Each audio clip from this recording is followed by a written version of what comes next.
It's 6:04. And it's going to be a relatively long meeting tonight. Before we get to the solar thing, which I know you're mostly all here for, we have 6 other issues that we have to go through. I think it will take about a half hour, and then we'll get to the solar. And we're on Zoom, so that means when you speak, you need to say, at least the first time, say your name and your address so that Bonnie can get it into the minutes. And anybody who's on Zoom, if they ask, we need to take roll call votes, but usually we're unanimous, but if not, we'll say. Any other questions?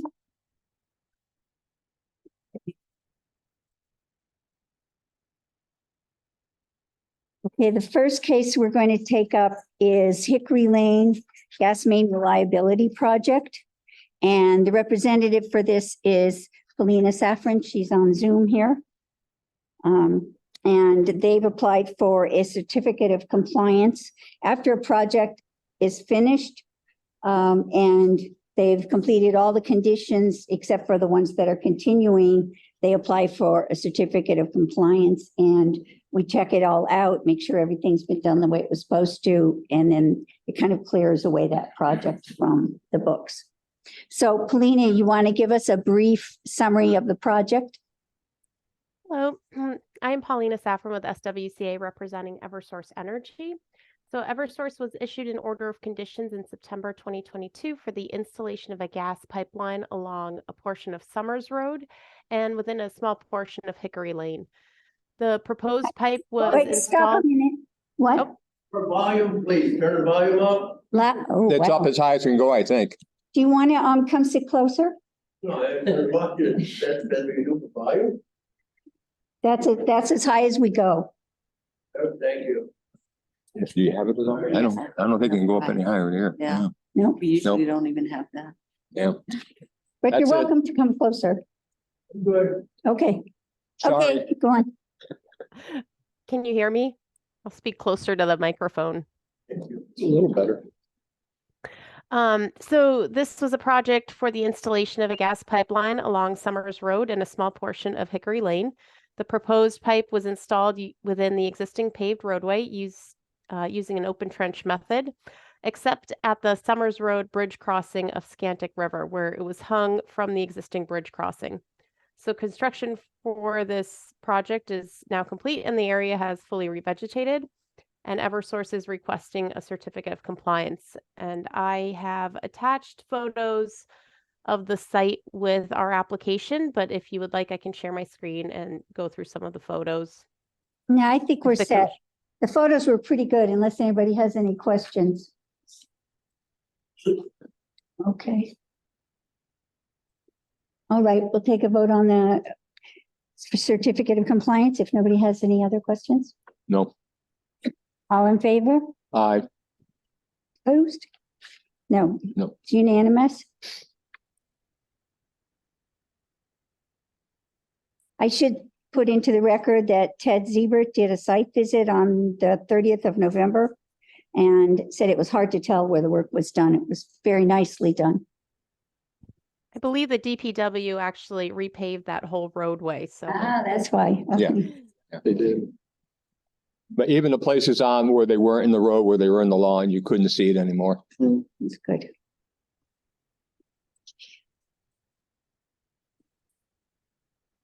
Okay, we need to get that signed. That's this. You signed them, Yeah. did Ted sign them? No, I haven't seen anything yet. Okay, it's just two copies so that I can Okay. send one and file one. Next, we're going to need the map for, thank you, Paulina. Thank you. Do you want us to mail that? Are we able, is it available for pickup next week? Sure. Yes, Okay. the town hall is closed on Tuesday. They'll be open next Wednesday and Thursday. On Wednesday and Thursday. If you don't mind, Bonnie, if you could send me a scanned version and then we can pick up the hard copy on Wednesday or Thursday. Sure, and do I have your email somewhere? Yes, I emailed you today. So you should Okay. have it. That's right. Okay, thank you. Thank you very much. Have a good night. Good night. Okay, next is the Scantic Valley Water Project. They've asked for an addendum to their application, to their order of conditions, actually, to add 6 more borings. Thank you. If anybody hasn't seen the map, this is it. The new ones are the squares that are white, hollow looking. The new borings are out on South Munson Road and past South Munson Road on Scantic. These are the borings for the water system they're extending that starts at the water district up where that pump station is. And after they got all the borings done, they decided they needed to do some more.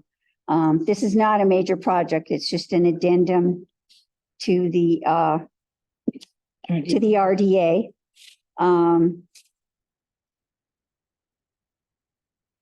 So we need to vote on the additions as an addendum and make sure they get into the minute. It was July 2020 was the argument. Okay.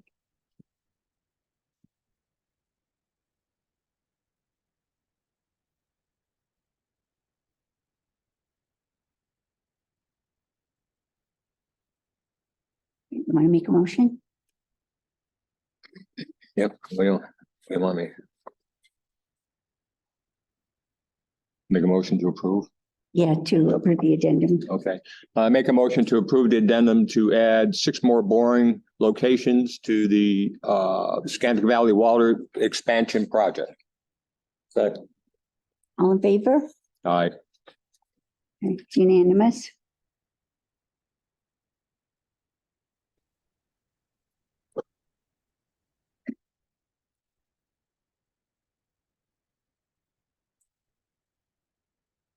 Jennifer, are you online?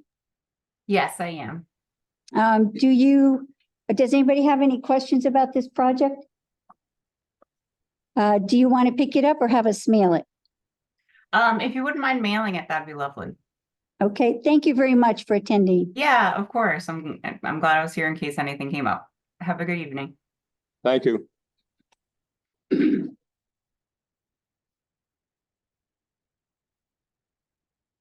Okay, I just want to mention we have an Eversource Energy right-of-way vegetation maintenance activities notice. It's for all of their right-of-way maintenance along the line that runs along the East Long Meadow Hampden border, that big line.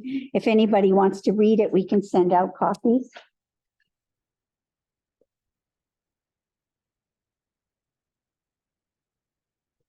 All right. And the next one is the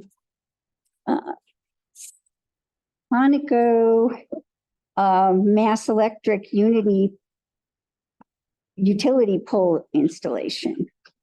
And they are planning on installing 14 replacement utility poles and 1 new one along Allen Street, Oak Knoll Drive, Fernwood Drive, Circle View Drive, Stony Hill Road, Greenleaf Drive, and Allen Crest Drive. Most of them are going to be in the road or in the right of way. I mean, in the right of way, but in the road right of way. A few of them, the anchors will be going into wetlands. There's some BVW buffer intrusions at P54 and 52.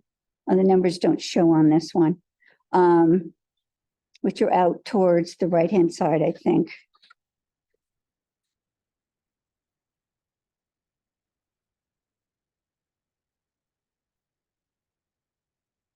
Yeah. And a driveway, which is by the wetlands and in a buffer within priority habitat.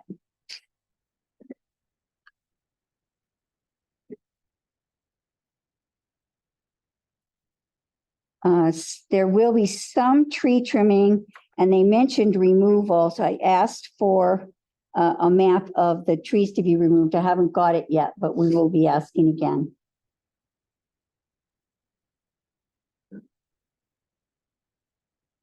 Okay, because this is a utility replacement, they come under the Wetlands Protection Act exemption. Activities conducted to maintain, repair, or replace, but not substantially change or enlarge an existing and lawfully located structure or facility used in the service of the public and used to provide electric, gas, water, sewer, telephone, telegraph, and other communication services, provided said work utilizes the best practical measures to avoid or minimize impacts to wetland resource areas outside of the footprint of said structure or facility, is exempt. Hampden's bylaw is similar, except that it requires 48 hours notice before the activity happens.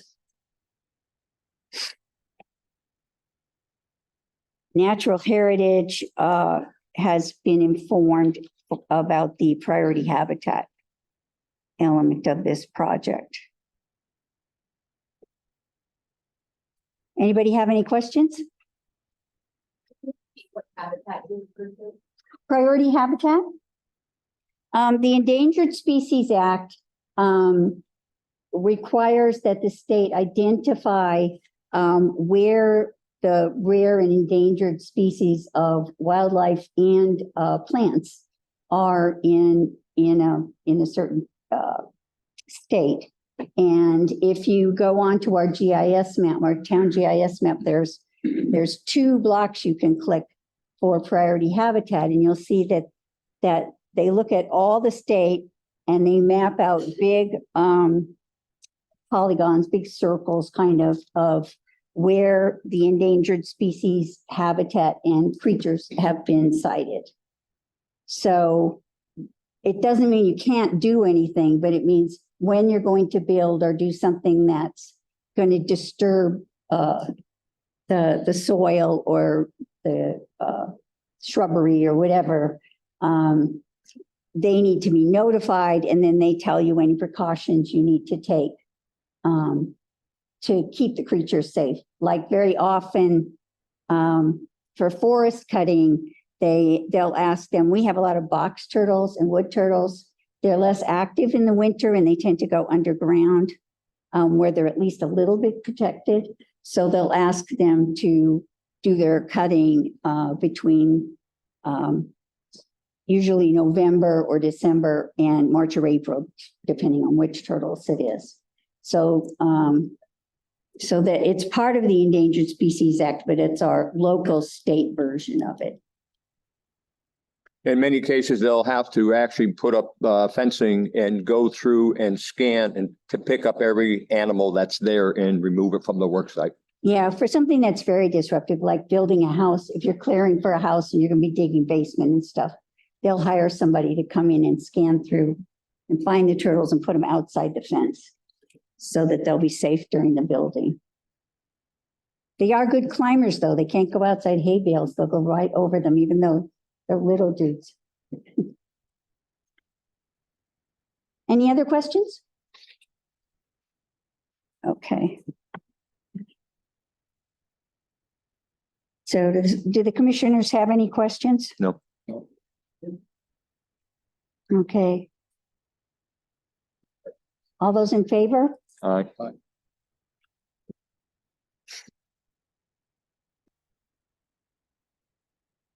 Are there any extra conditions you feel need to be added? No. Not from me.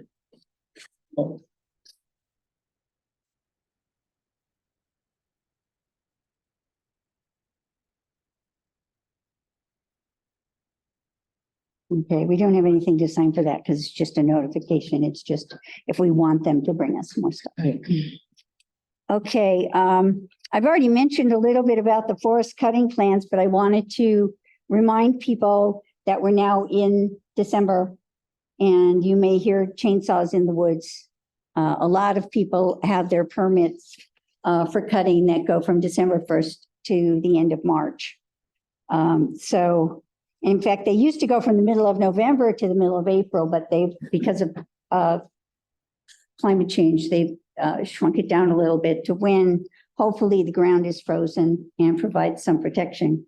They're only under those restrictions if they have priority habitat or other sorts of things where they're cutting. But if you have questions about somebody cutting in the woods, if it's where you think it shouldn't be or you don't know, feel free to call Bonnie.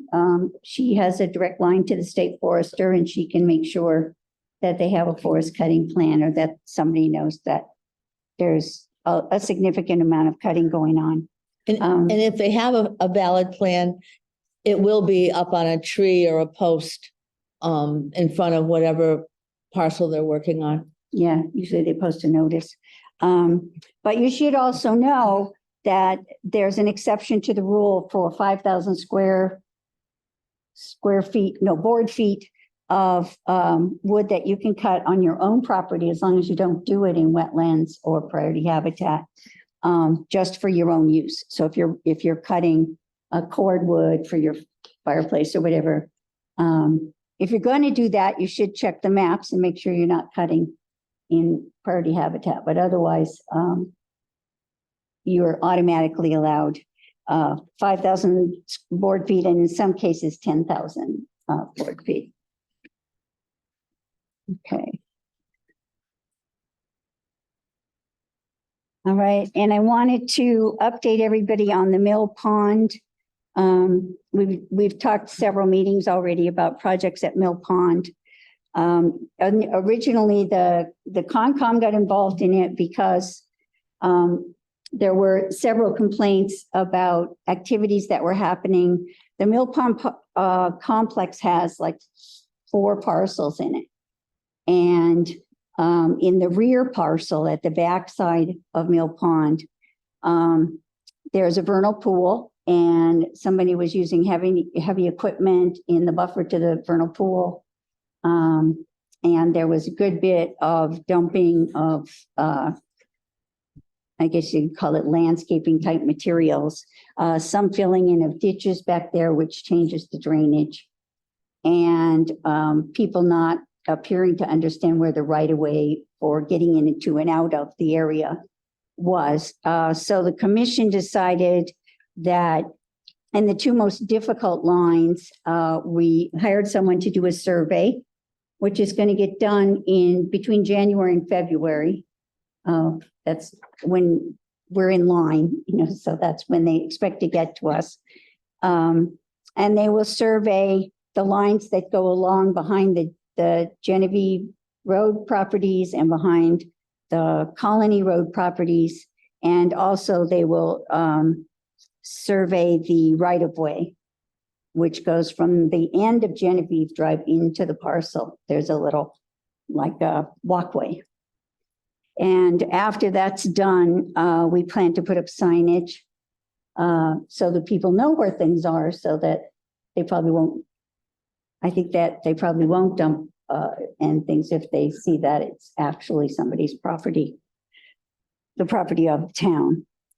So if anybody's from that area or knows people there, there will be people walking around, come up in another month or 2, Yep. doing the surveying, Putting up orange walking through flags. the backyards, so. And I'm looking for a volunteer to buy the signs. You want to do that? You, me, or him? Or we could ask Greg, maybe he'll be around. Okay. I think right now we just need to get 2 or 3 signs for the vernal pool, and then we'll do the survey ones after the surveys are done. Just, something similar to the ones that they put up at Great Horse, I guess, right? Yeah, I'll send you that little thing so that. And then we need to buy like 2 fence posts to put them on. Well, yeah.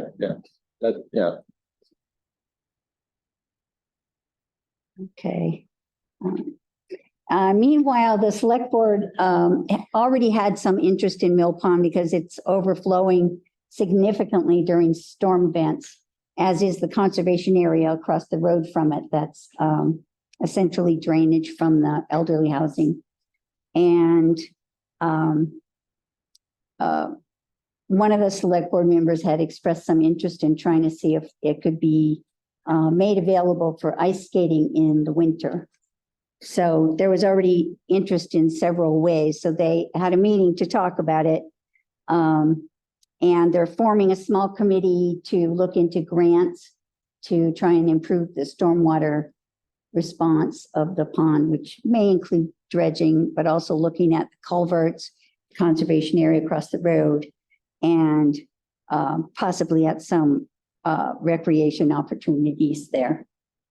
So if anybody's interested, you should let the select board know. Just send them an email saying, I'm interested in the Mill Pond stuff, and they would love to have you involved. It's probably going to be a long-ish project because grants take a while, maybe a year.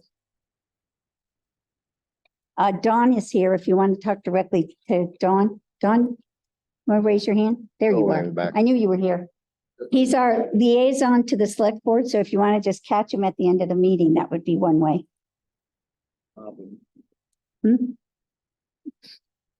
Okay.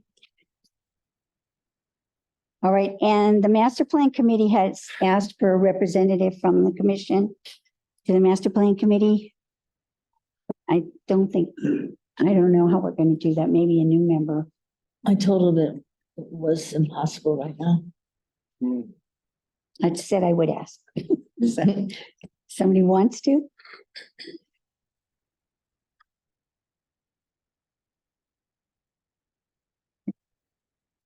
All right.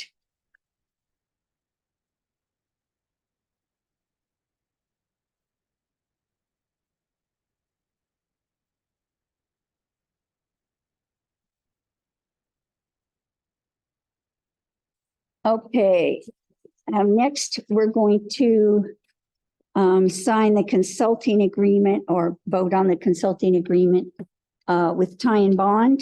Do you have the hearings? Yeah. Not for the, do I Okay. open the hearing? I could Yeah. open the hearing. We're going to open the hearing for the solar project. And up front, I want to get the extension because we know this is going to go for more than one meeting. And the consultant forms. We've been working back and forth with Ty and Bond to get a consultant contract. They are going to review the compliance with local and state regulations pertaining to wetland impacts and stormwater management, including evaluations of the application as it complies with the Wetland Protection Act, the Massachusetts Wetland Protections Act, the bylaw, the implementing regulations, the special Mass DEP Wetlands Program Policy, which is called 17-1, and the river and stream crossing standards. As well, we asked them to put in a specific element to examine the possibilities of animal waste. Since this is an agri-solar, we're a little worried about animal runoff. And any advice that they can give us on Older next. mitigating potential pollutants or avoiding runoff. After the review, they will come and present a technical letter. They'll come to the meeting and talk about it. They've agreed to come to an extra meeting because most of the time it seems to take us a couple of rounds to get through it all. And then they'll probably get a written response and they'll come to another meeting to talk about that. Okay. We could ask for other services. We did arrange that this is flexible if it goes a little longer or we need them to come again. We arranged to add extra services. And there's a law in the state that allows conservation commissions to have consultation from one agency at the expense of the applicant. And since we're not stormwater specialists or any of that sort of thing, Ty and Bond is the one that's going to do that for us on this project. And Rory's company will be paying the bill. All right, did you have any questions about the proposal? Any changes or anything? Okay. Have you had a chance to read the contract? Brief.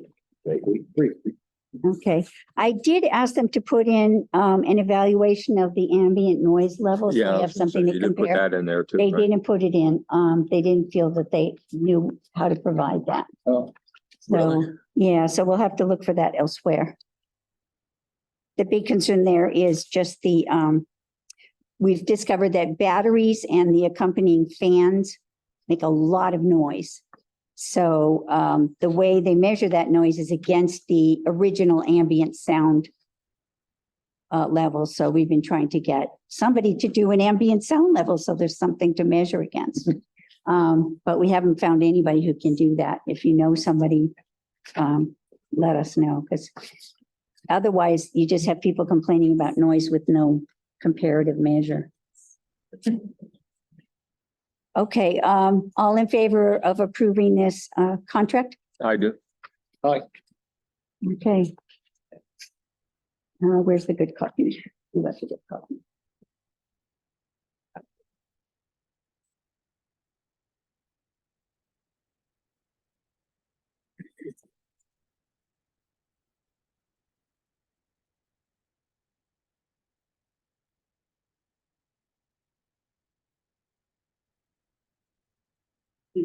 Here. You're Rory, right? Yes, ma'am. He's the only one that had to sign that. Yeah, this is just a one signature deal. Oh, this one? Oh, okay.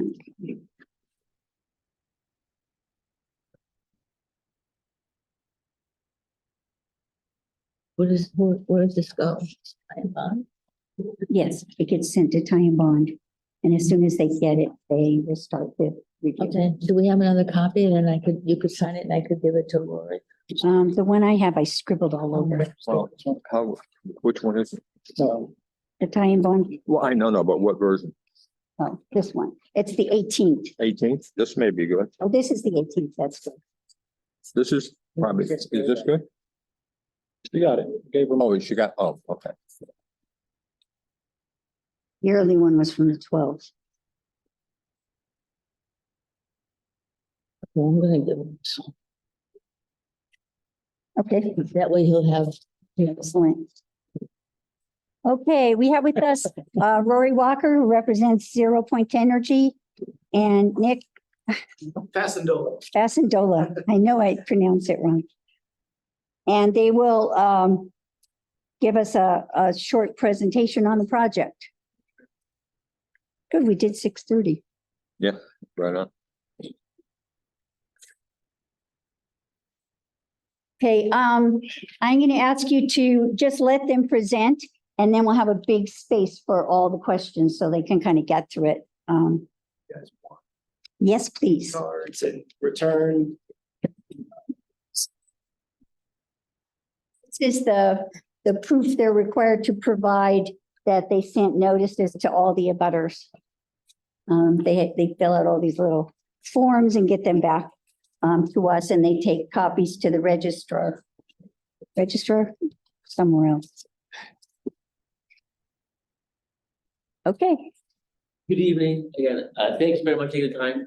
My name is Rory Walker. I am president of 0 Point Energy, which owns the project company at Glendale Road, a development that you see on the NOI.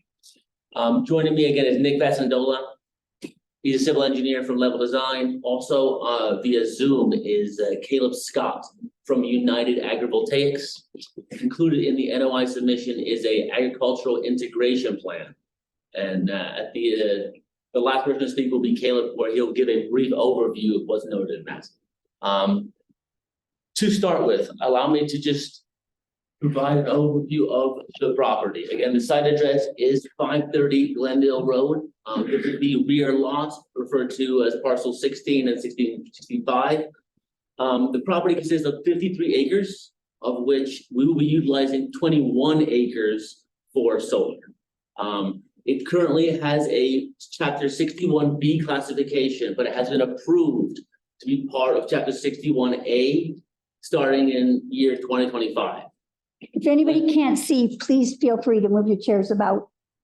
Okay, sorry. No problem. The landowner is here. His name is Jonathan Junipero. Jonathan bought the property back in 2021. Just a little bit of back on the property. This used to be, most of you know, this used to be a trottery that has been abandoned for about 15 years. What I am proposing, which again, many of you have known, I apologize, is a agricultural solar facility that includes energy storage. This is an overview of what it is. As I previously said, 21 acres. And inside that 21 acres, I am proposing to install 11,400 modules. Those modules are mounted on a galvanized steel racking system that is penetrated into the ground. In addition to the solar racking system, there will be a inverter which converts the DC electricity to AC, along with a transformer and some protective equipment. Those will be installed on the 2 equipment pads that are shown on the drawing. From there will be a few utility interconnection poles that are proposed that will allow the power to go from our site onto National Grid's distribution grid. That is it at a high level. Any more I'm happy to address. Nick will discuss the site improvements that will be done to site, because I just discussed what will be installed. The site has to be modified in order to allow for that to be done and accommodate the stormwater runoff and such. Pass out copies of it. You can pass out copies of it. Moving so. From this, the only thing I would like to highlight Okay. is that the property is currently, will be in chapter 61A, and in previous instances, you would have to remove it from that, which we will have to do in some sort, but the goal is to dual use, to keep an existing use of agriculture and subsidize that for the next 20 years while putting solar on that for, say, the next 20 or 40 years, after which that will be decommissioned. So again, I would like everybody to know that this is semi-permanent installation, whereby the planning board will require me to have a decommissioning agreement and plan with a cost that will basically account for removing everything and making the site as it was after the system is done, which could be anywhere from 25 to 40 years, depending on the system owner. Exactly. What damage could be done in the meantime? Quiet. It will be different. Questions after. Caleb, I will put a high level where Caleb will go more. Again, this site involves an agricultural integration plan, where we are proposing to have livestock provide the O&M. So you have a zero emissions O&M plan, and you are helping, again, a first generation farmer provide subsidies, which are kind of hard to go by for the next 20 years. So that is the goal. I'm going to give the floor to Nick, where he's going to overview what we are proposing from a civil standpoint. So did you print these or just do it? No, I forgot to do it. Okay. All right. So for the record, Nick Fastagola, Level Design Group. Civil engineer, we're the ones who prepared the notice of intent application, stormwater management report, and the site plans we're about to go through. Excuse me? I'll be louder. Oh, louder. Do Louder, okay. I will be louder. you want to move the mic over by him? I don't know if it'll reach. But that's only gonna, that's only, it's not gonna help here. Oh, Okay, okay. no, I'll talk louder, not a problem. You can stand up if you want to. If that'll help. It's all right. I kind of got to direct Rory to move the mouse through here. Okay. So quick overview of the existing parcel. We did go through all the wetland resource areas when we were here for our Right. resource area delineation, where the commission issued what they call an order of resource area delineation. So we have a permit in place which identifies and all the wetland areas, resource areas on the parcel. I'll give a quick overview of those items, just as a refresher. So through the center of the parcel, we have a large bordering vegetative wetland complex. It's the green line on the plan that essentially runs north and south through the entire length of that rear parcel. Some of that area does run through a field area. So there's that's why that green section is identified as field area on that plan. We also have bordering vegetative wetland to the south of the driveway that comes through 530 Glendale Road. So there's a bordering vegetative wetland through that area. The driveway crosses an unnamed perennial stream. We discussed the stream at length during our ORAD proceedings, and we are treating it as such in regards to our permitting. So after you cross the stream, there is bordering vegetative wetland to the right of that stream area. So as you're going north along the parcel, there's a bordering vegetative wetland on that stream to the right there. So then as you come up and around the bend, I can show the mouse here. So I was discussing there's a bordering vegetative wetland up through this area here, vegetative wetland through here, and both of those wetlands border on this stream here. The large wetland complex, I'll kind of run my cursor through here, runs all the way down through here. And that borders on, excuse me, East Brook, which runs through this area's off property, but does catch a corner of the property right through here. So this is East Brook right here, which this large bordering vegetative wetland borders on. We have an existing utility easement, which runs to the south through here. As Rory had previously stated, the parcel does have a trotting track, as it was used as an equestrian facility a number of years ago. That area, that track is identified through this area here. Part of the track, this lower part, is not on our parcel.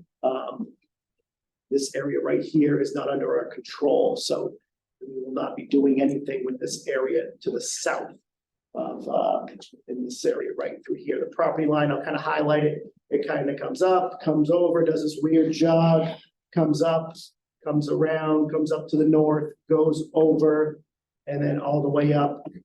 This is the development parcel, as we're calling it, and then all the way up through here, around, down, and back to where we started. 530 Glendale Road. It has a single family residence on it. It's a separate parcel, but it is included in our application because there's an existing gravel driveway, which we'll be using for our site access, and utility poles will be installed along that gravel driveway. There's no solar panels proposed on that parcel. There's no site work other than the utility company setting a few poles on 530 Glendale Road. It's essentially just covering our access point. I think we have the BSC person on Zoom with us if you want to let her explain the power lines coming in. Is this a good place to do that? Isn't it BSC? What does that for? I think we'll just It's a continue. consultant We're group. not Just really continue. aware of it. Yeah, we're going to continue Okay. with what we're doing. If somebody would like to chime in on, It's for the power pole installations coming down the driveway. part. Oh, yeah. okay. But there is an easement that provides access to this rear parcel, an existing access easement that will also be utilized to install those utilities. We do have frontage on Glendale Road through this area, but we can't construct our own driveway through our own frontage due to the bordering vegetative wetland and amount of disturbance that would be required. So, we're using the existing gravel access driveway, which has provided access to this rear parcel for a number of years. It has a significant width. Large trucks and machinery have been using that access, so we feel that it's appropriate for the construction and the long-term maintenance of the facility. It will minimize any impacts that would be required if we had to construct a new entrance. So that's where the project is going to be accessed from. So that's a general overview of the wetland areas, the perennial streams. There are a handful of small intermittent streams that were approved in the identified wetland areas, but those are deep in the wetland areas. It will not be disturbed as part of the proposed project. Let's see. So yeah, you can see here as you zoom in of the area here. So here is where the unnamed stream goes under the existing driveway, right through here. These blue lines with the dashes, this is the 100-foot riverfront area. And then this line, the second blue line with the thicker dash, is the 200-foot riverfront area. So what that is, the Wetlands Protection Act has certain requirements within 100 feet and 200 feet from the identified high water line of that stream. As the commission noticed on their sidewalk, there is a stream back there. It's a small channel, maybe a couple feet wide, maybe a couple feet deep. It's not a raging flowing river like East Brook can be, but it does carry runoff specifically after rainfall events. So we're maintaining that. The rear area has a existing 7,200 square foot barn that's going to be remaining as part of the project. The gray area through here, I'll actually go back one. So this plan kind of shows the existing land use characteristics of the parcel. Anything green is a field area. So inside the trotting track, it's all field area as the way it was developed. These are old farming fields, hay fields that were utilized throughout the years. They're still mowed and maintained to a certain degree to manage vegetation through this area. The gray area is all gravel areas. The pink areas and red areas, those are what I would call on the plan as disturbed areas. So there's material stockpiles there, exposed soils. So they're not field areas, they're not gravel, but they're existing disturbed areas from the previous uses of the property. All the other areas shown in white, those are all wooded areas. So all these areas up through here, this whole back knoll, the site is it's wooded. It was farmland at one point. The vegetation through there, you don't have the vegetation is primarily smaller diameter trees that have likely grown in the last 20 to 30 years. There's no large, 36 inch, but it's not dominated by 36 to 46 inch oaks and maples, that type of vegetation. Mostly a lot of scrub brush, scrub pines, but we did classify it as vegetated and wooded for our analysis of the site. Right. So as we come down through here, what we're proposing is all this gray area in this light hatch. This is all existing in place gravel driveway that will remain all the way through here. The darker section is where we will begin to construct our new 20-foot wide gravel access driveway to provide access to the solar array components. In this area right here, which is currently covered in gravel, we're proposing to have our equipment storage, battery storage, the transformers that Rory was speaking of before. So all those items will be sited in this central area where there's ease of maintenance, the drive-up access on two sides to those areas. It's in an area that was previously gravelled and disturbed. So we felt that was the best place to place those items. Sorry. As we move through the site, this driveway, so this view here is a enlarged view directly to the east. So the barn is over here in this area. Here are those equipment pads. we're proposing to construct a new driveway through this section here to provide access to upland knoll, which is right through here. So this is the identified approved vegetative wetland line. You can see it comes down through here, it pinches in, and right just in this little area here is wetland. You know, this historically has been an area where farm equipment would likely cross through that area to gain access to the other fields in this area.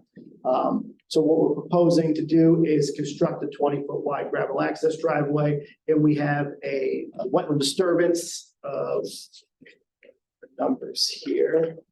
Sorry.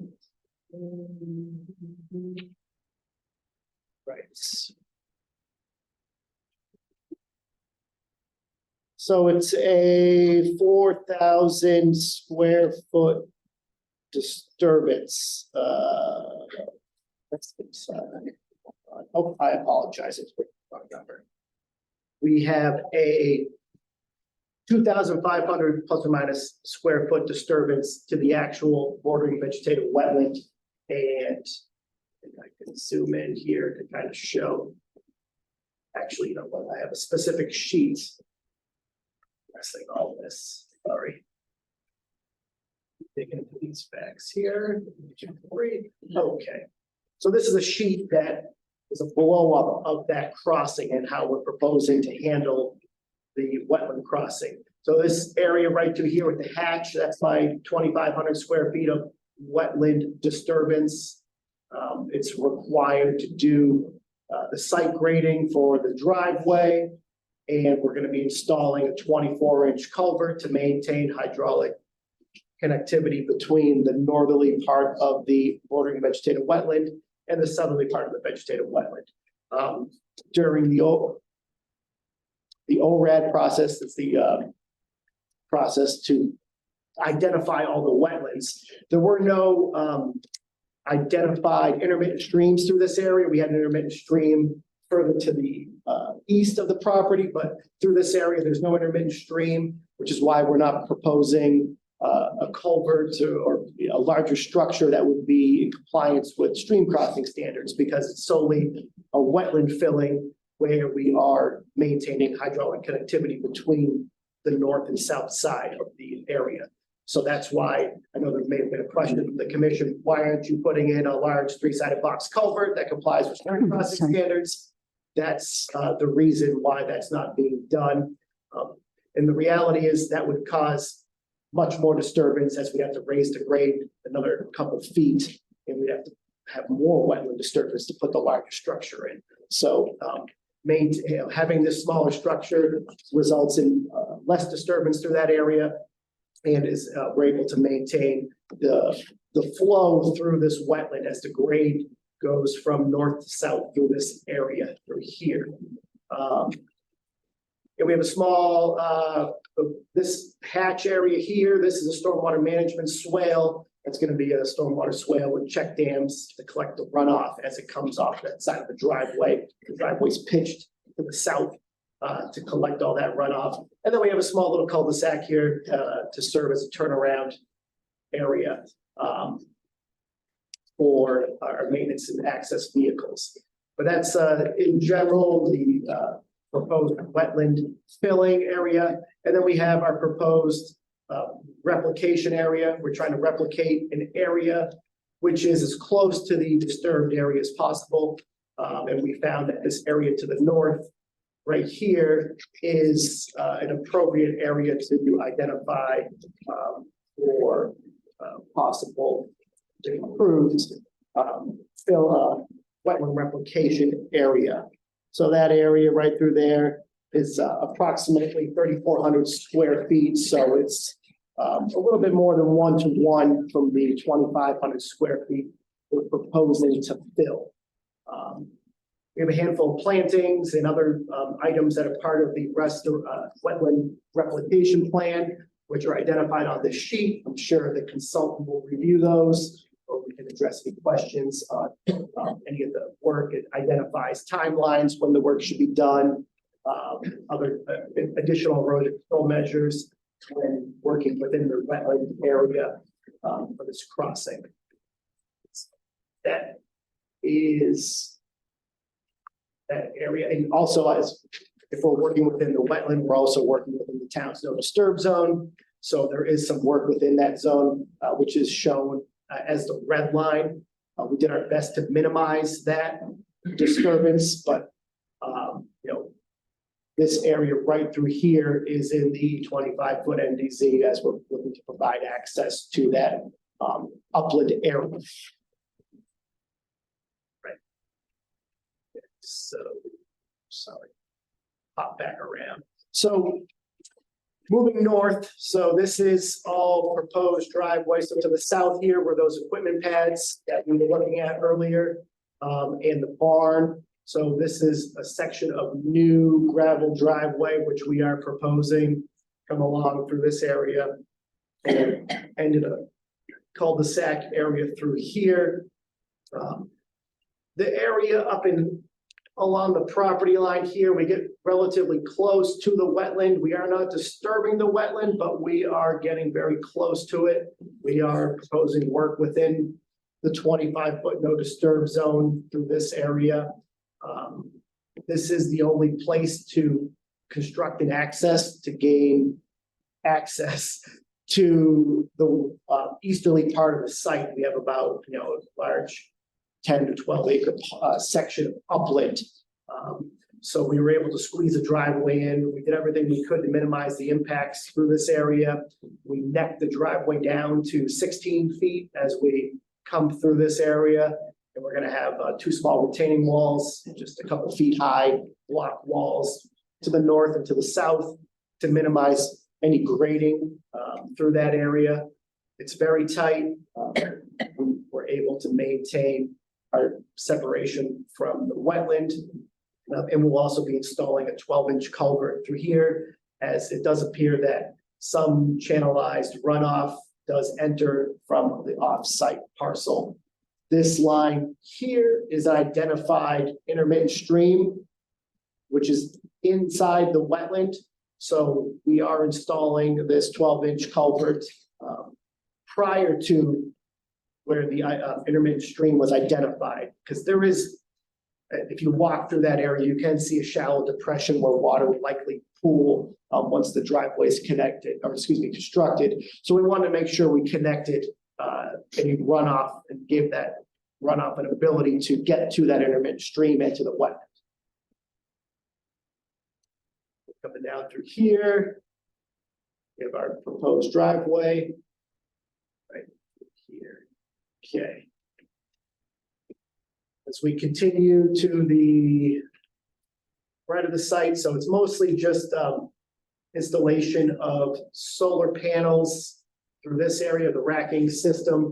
We do have a large detention basin located in this area of the site with a swale that's going to collect runoff and direct it towards the basin. We're installing the swale so we can essentially collect runoff from this whole area through here with this stormwater basin.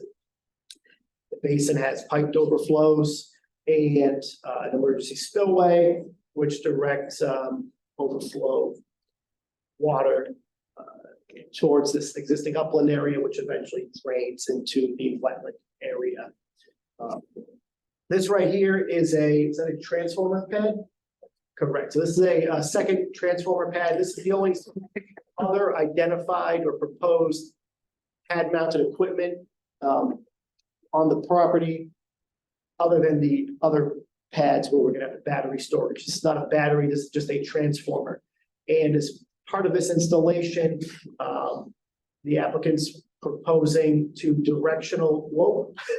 sorry about that, to do directional drilling through this pathway through here to connect to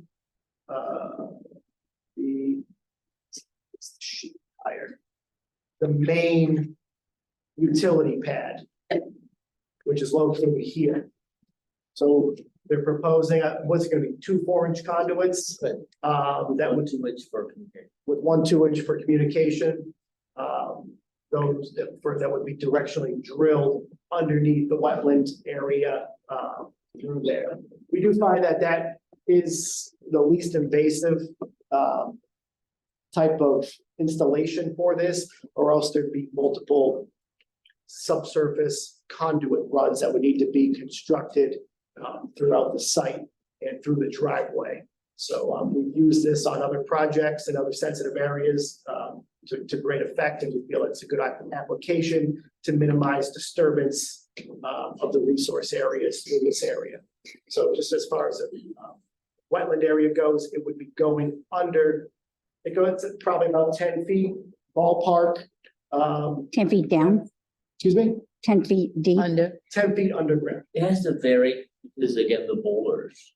That it can't go through the boulder, it has to navigate around it. So should it have to go to 12 feet or 14 feet to go underneath the boulder? That Sorry, we're not asking questions. No, it's okay. It is, it's an interesting technology that they can do this effectively. And like I said, you wouldn't even know it's there. There's no impact to the surface whatsoever, other than the place where they begin the boring and where they come out from the other side. It's very interesting, and we can provide more facts on this. I know that's something new, maybe it might be new for the commission, so we can provide some additional information. It's the same thing they did on Mill Road. Other details on that. So as we come down around up through this area, here's the main wetland. This is the property line up through here. We do have a 100-foot setback to the property line, which we're complying with as part of the zoning requirements for the siting of the array tables. So all through here, this yellow line is the property setback that is required by the solar bylaw for the installation of the racking system. We can do some limited cutting and clearing up through here, so 50 feet into that area, we will be planning on doing cutting to minimize shading of the panels. So from the property line to 50 feet, we're not doing any cutting at all. We are looking for a waiver from the planning board through this area from that requirement of the clearing because of the location of the driveway. We were to comply with that, no disturbance, no clearing within 0 to 50 feet of the property line. We'd have to come through the wetland, and we have a second wetland disturbance, but we feel that there is space along that northerly property line. And there's an existing, well, kind of old, hard to tell, but there was an old cart path that ran through there that you can see if you walk the site. There is it's there. There's an old little, I think it's a stone culvert or something that where this intermittent stream kind of starts. Really older driveway exists through here, so we're going to be following that same path. So we are looking for a waiver, or we will be once we make our application in a couple of weeks to the planning board from that requirement. But if that is not allowed, we may have to modify our application to possibly fill this small section of wetland. So we're doing our best to stay away from any additional BBW disturbance with this type of layouts. Right, and so down. Right, so. Right.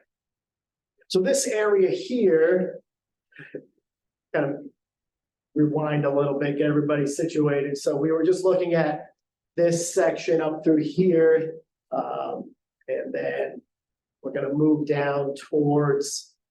So this is actually this section here, the way the sheets are broken up. So yeah, the more easily to view section is the array that we were looking at. So the other detention basin is up in this area here. This is the edge of the property line right here. This is the 200-foot riverfront zone from the brook right down here. So at the bottom of this array in the wooded area, we're proposing a second stormwater management basin That's the lowest point. That's where everything's running to currently.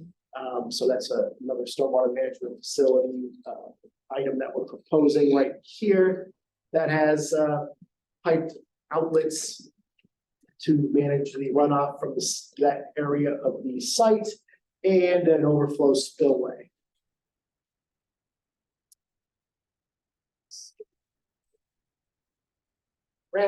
So this is the last page.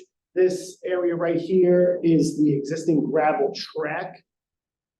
I've highlighted this section in light gray as we're proposing to keep this in place and utilize it as a driveway for our proposed development. We're proposing and adding on a small little bulb here to make it a cul-de-sac, as the remaining section of this gravel track does travel off property, and we are not able to utilize this section of gravel driveway for our project. The gravel driveway then crosses the property line right in this area, and we are proposing to remove this section of gravel driveway, and that would then become a vegetated pasture area as part of this area. So this section of the gravel driveway, all the way up and around, will be removed and converted to a vegetated area. We're proposing a third stormwater basin in this area. This was a natural low point where stormwater was collecting. There's an existing 12-inch culvert, which starts right here and then discharges to the wetland area. The plan is to dig around that existing culvert here, and we're going to cut it and use that as our outlet pipe. It'll have an overflow spillway here. So we're going to grade in this detention basin. It's going to be about 5 feet deep through here. And we're doing some grading along this section here that kind of directs stormwater into that basin from this area. And those are the 3 stormwater basins we're proposing on the site. A majority of the stormwater runoff characteristics from the development as a whole aren't going to change. Back to the slide here. This is our what we're calling our landscaping and planting plan. A lot of this area is existing field area where we're not going to do any site work other than come out there with the drilling rig to set the screws for racking tables and then install the racking tables. So there's no major site work or grading or clearing through this existing field. Same thing through here. We're not, other than the driveway area, we're not proposing any major grading or earth moving activities through here. There's an existing field over in this area. We're not proposing any large grading activities through there. The same thing with this existing field here. This area from where the cursor is to the east, that area is wooded, and we'll be cutting and converting that area from called forest to vegetated pasture area as part of the project. And the same thing with this whole rear area. We will be cutting the vegetation through here and converting it to pasture area. So everything you see highlighted in green is what we're proposing as the identified pasture area, which I believe Caleb will be able to speak more on. That will be utilized for grazing of farm animals. The orange areas are areas that are existing field areas that we believe can be utilized for haying. So possible management of that area would still be a vegetated area of the pasture vegetation, but it would be allowed to grow to a certain height to be cut for hay and stored for the winter. The blue areas, these are just stormwater management basins. Just wanted to identify them as they're shown on the plan. Those will receive different grass seed mixture, that'll receive a mixture that's meant for detention basins. This area along the north through here, where we have, we're proposing handful of screening plantings all up along this northern area because we are close to this, the property line up through here. And we're proposing a stockade fence to help screen the project from these residential properties to the north. As we know that we do get close to the property line up through that area. So we're doing what we can to manage the visual impact through that area. So a solid fence with plantings to go along with that. And anywhere where we're in the buffer zone, we'll be using wetland restoration mix. Anywhere we're close to buffer zone areas, kind of up through this area right here, we're going to be removing a little small piece of section of gravel driveway that's currently really close to the wetland that we're not going to be using. So we're going to restore that. We're using a wetland seed mix through that area. And along this area here, we'll be also using that same wetland seed mix within the 25-foot no disturb zone where we had to do some grading activities. Shall we start with some questions then? Yeah, I mean, I can get into the riverfront aspects, but if you guys want to wait for another Yeah, I meeting think, on that. Judy, would people you- probably I burn. Caleb put together the, what is the agricultural integration plan. If you could speak for like 5 minutes, just introduce yourself, give a little bit of background, that would be wonderful. Yeah. And I will answer any and all questions. Okay. Caleb, are you? Tom, can you pass these out? I was hoping to have a whole stack of these. We only have 6, but, I got a big machine downstairs. oh, okay. You Oh, can just yeah. scan one or something. Yeah.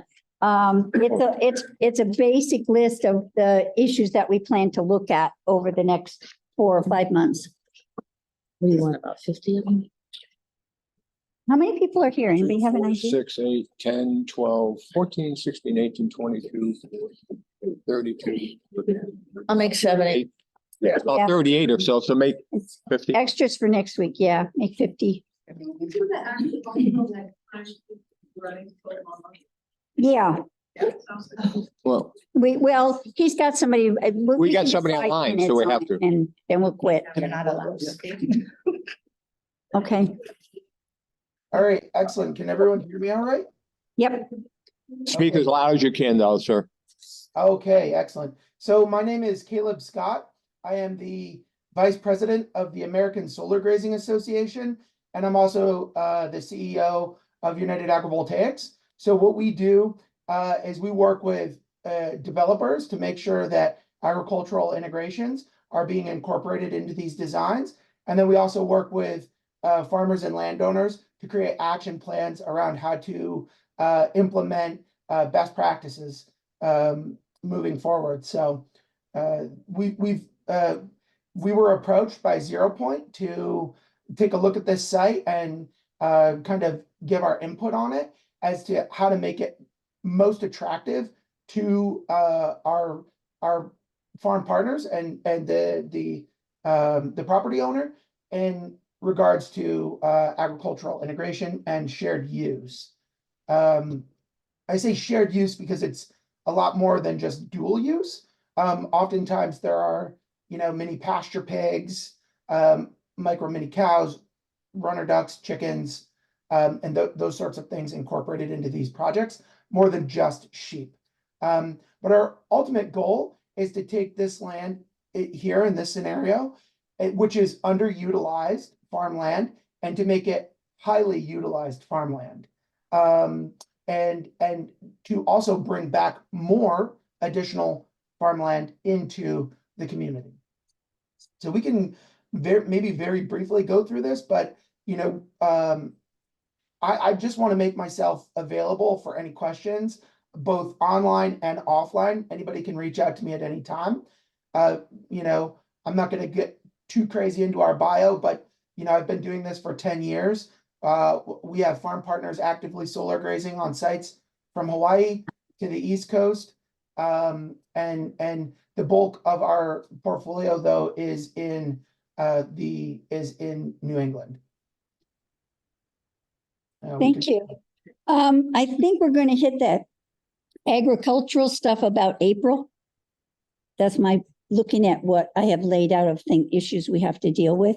So if we could, in particular, make sure we have Caleb back in April or even March, just in case we're there early. We will make, hopefully Caleb is flexible and he'll make himself available whenever. Okay. I think people just get overwhelmed with, there's just so much stuff. Understood. Okay, Waiting for her to come back. yeah, we're just waiting for her to come back, but go ahead with, any questions. I do want to stress that we're going to have probably 4 or 5 months. And we've laid out this is kind of the general idea of what's going on and why, tonight. The technical review by Ty and Bond will either be next month or the month after, depending when they're ready. And the alternate time will be mostly for questions and detailed questions about, different issues. And for the commission to make requests about extra information they need after they've digested this more. March will be mostly stormwater review and the infiltrations and all that kind of material, as well as construction phasing. And April, vegetation management, agricultural issues, all that kind of groundwork. And then after that, whatever's left over, getting the construction all pulled together and making sure that we've looked at all the issues there are to look at, which are a lot. Adding the agricultural probably makes it a lot prettier, but it also adds a whole lot of other issues that we need to deal with. So you should remember that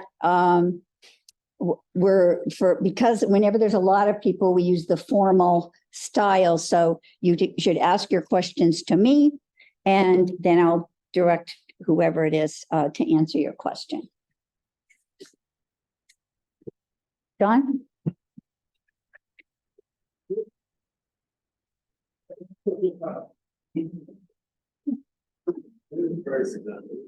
Don Davenport, I have 2 questions. And then going back to the beginning, you said it was 61A. The lien that's filed in the Hampden County Register of Deeds is under 61B. Yes, we spoke to the assessor. The assessor's board has already approved it for 61A starting in June this year, starting in July of this year. And then it'll start for the tax year that goes to, when I say this, I mean 24. And it'll be in the tax year beginning July 1st. It will be 61A. The question is the lien that they filed in the County Register of Deeds says 61B. Yes, it does. The new lien files in November. Want to speak to that, Rory? No, not really. The landlord provided me with a certificate that says 61A and it's signed by the town of Hampden. So I can't speak to what is or what is not in the registry. What is it? Okay. The main issue for us is that's tax status, and it isn't. I just want to let you know that it's not filed correctly in the Hampden County Register of Deeds. The second question I have is, unless I missed it, I didn't see on your plan the place for the 30,000 gallon underground water storage that's in the bylaw is required for fire protection. Excuse me, that is a specific question for planning board. Is that correct? That the council does not have any jurisdiction over that? Right, the fire equipment, although we are going to speak to the fire department to make sure they don't have any issues that we have some questions for them. We don't have the jurisdiction over the fire equipment. But I guess I'm asking you, in your plan, it doesn't show 30,000 gallon Yeah, we show it off the front of the driveway. It's an interesting situation because fire department wants it as close to the road as possible so it's usable. As I said before, we have our frontage is mostly wetlands. So I do show a location for the tank. It's about 100 feet in, a couple hundred feet into the property, maybe 200 feet. That's going to be worked out with the planning board and discuss and the need for that fire tank. Where we can, if there's a better place, they'd rather see it. I should clarify that we, as a Conservation Commission, we have jurisdiction over wetlands, streams, habitat, protecting the habitat, where it relates especially to wetlands and streams, and stormwater where it relates to wetlands and streams. We don't have jurisdiction over structures except drainage from the structures, and all of those sorts of things. So it's kind of a mutual thing where we do our part and the planning board does its part, and then we cross over if there's issues in between. We did have a question about the fire issues, but they're only about containment from things getting into the soil. So we'll hit that when we get to that part of it. I'll interject. If anybody does have a copy of the plans, it's on page C20, the fire tanks. I just want to, that's something that we're gonna work with the planning board Yeah, and the fire department on. How, whatever the fire department wants is what we'll what they provide. get. It's just an interesting situation because of the access, the easement. So, on the note, I did kind of detail that Yeah, we're gonna work with them to provide the access to whatever type of tank or fire pond that they would want okay. for this. It's a relatively straightforward installation, the package systems. It's just, dig a decent sized hole, put a ballast on it, and then you fill it up with water, and it has all the internal pumping equipment. So I was gonna coordinate with the fire department and make sure that they have a certain model, certain type of tank. We'll do all that work. We haven't even submitted to planning board yet, so we're Yeah, gonna work all those items. It's out there. Yeah, This, with them. the building for this project isn't slated, if it happens to start until the 1925, 2020. 2025, I'm sorry, and go into operation in 2026. So we are talking about a big span of time here to work on some of the details. We have a question? Yes, please. Darla, I have a home in 564 Glendale Road. Where is the battery storage on this whole map? I didn't see any of it. It's a, we will please just get the plan back up. That's that thing near the barn, correct? Correct, yes. So.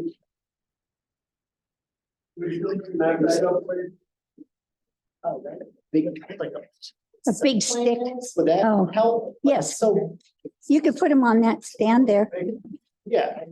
Who's the one? And one more. question, if you don't mind. How far away from the property line does the road or any portion? That's a planning board question, but I understand that it's 100 feet. Right? That plan doesn't look 100 feet. I just want to. But I can't really tell you. I really, we have enough complicated things to. think That's a about planning every day. board thing, like she said. Yeah, there When is a When are you limit. going to the planning board?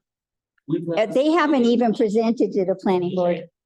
Early January. They spent last year with us, making sure that we defined all the wetlands because they're very complicated on this property. As you can see, they're kind of everywhere. And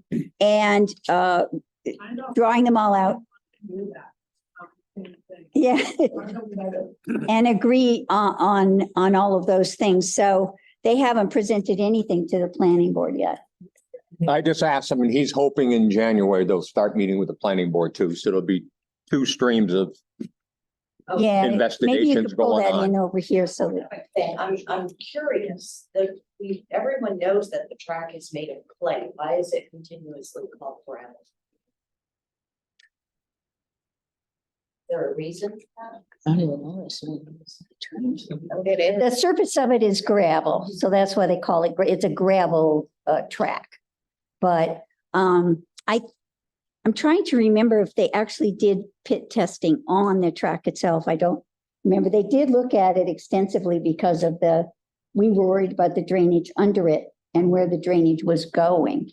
They decided that the drainage wasn't going any significant direction, but we still were very concerned about the drainage going towards the stream. And Time Bond at that point in time was not able to confirm for us that there was actually drainage going towards the stream. So if it's clay, that's not unlikely.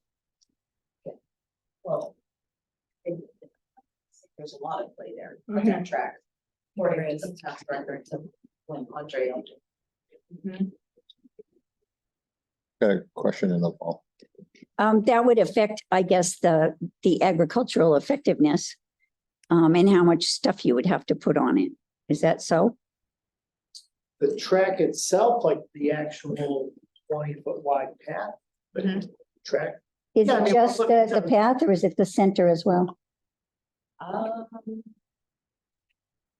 I can't answer that 100%. That would mostly be relevant to us if they have to put a lot of chemicals on it to make it growable. Clay isn't a very good agricultural I surface. mean, we would likely, just kind of excavate that small section of gravel out if it does have poor soil, and then bring in some topsoil to kind of blend it in with the grade of the adjacent track field area, so the interior area.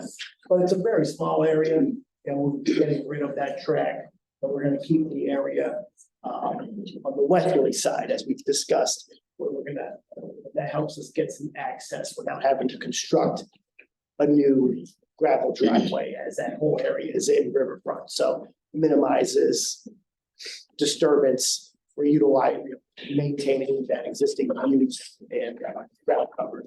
Okay. He was the first over there. I'd like to have the green map up. I'd like to show some points on it, if I could. Yeah, the one over there, it doesn't verify it what's there.